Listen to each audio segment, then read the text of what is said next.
Pinalisan na namin siya ng tubig sa baga, ngunit 50-50 pa rin ang chance niya makaligtas.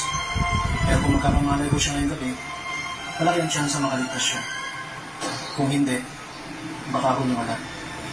Kaya ipagdasalan lang mo natin siya. Sige.